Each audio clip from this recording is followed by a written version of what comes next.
I'm Bryan Hyde, and I'm telling it like it is. A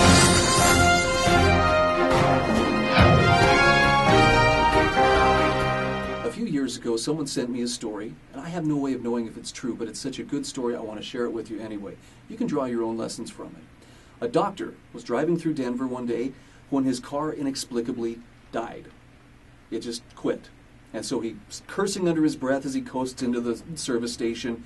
He's trying to plan out his next move, calling a tow truck, and he notices this young mother come out of the gas station, walking over to her vehicle, and she appeared to stumble and fall just as she got to her car. He didn't see her get up right away, so he got out of his car and walked over to see if she was okay. And when he got to her, he noticed that she'd been crying. Her eyes were puffy, and she had a very haggard appearance. She looked like she had really been having a rough time. And he walked up to her, and as she was getting up, she dropped something, and he helped her pick it up, and it was a nickel. And as he picked up that nickel, he said everything came into focus. The tears on her face, the ancient Suburban packed with belongings, 3 little kids inside, and a gas pump that said $4.95. It all came together for him, and he asked her, he said, "Are you okay?" And she said, "I'm really sorry. I didn't want my kids to see me crying." And she stepped around to the side of the gas pump where they couldn't see her, and she says, I've been going through a really hard time. And this doctor asked her, "Were you just praying just now?" And her eyes kind of went wide, and she started to back up. And he said, "Really, I'm not a weirdo," but he says, I just wanted you to know, God heard you, and he sent me." So he swiped his card at the gas pump, filled her Suburban with gas. While it was filling, he actually walked across the street to McDonald's, got 2 huge bags of food, a cup of coffee for her, gift certificates for more food, and came back. And as her kids were busy attacking the food, he talked with her and found out a little bit about her situation. Her boyfriend had left her 2 months earlier.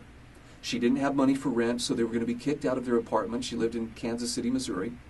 And she had finally, after 5 years of being estranged from her parents, picked up the phone and called her parents in California and asked, "Can we please come and live with you?" So she and the kids were on their way to California, absolutely out of money, absolutely out of gas, and they had nowhere to turn. And as she's relating this story to him, she finally asked him, "Are you an angel?" And this took the doctor back somewhat, and he said, "No." He says, I'm not, but he says, "This time of year the angels get pretty busy, and sometimes God just sends a regular person like me." And with that, he sent them on their way. Of course, his car started the first time when he went to start it up again. And I don't know if this is a true story, but the lesson that I draw from it rings true to me, and maybe it does to you too. All of us at some point in our lives are going to come upon a point where we are absolutely with our backs against the wall. We're out of options. We're out of resources. We need someone to make the difference. We need a miracle. And when that miracle happens, it's profoundly reassuring that someone is looking out for us. But I want to offer you the flip side of that coin. As awesome and as humbling as it is to be the recipient of that miracle, it's equally amazing to help someone and realize that you were just the answer to their prayer. The opportunities are all around us. We just have to teach ourselves to look for them.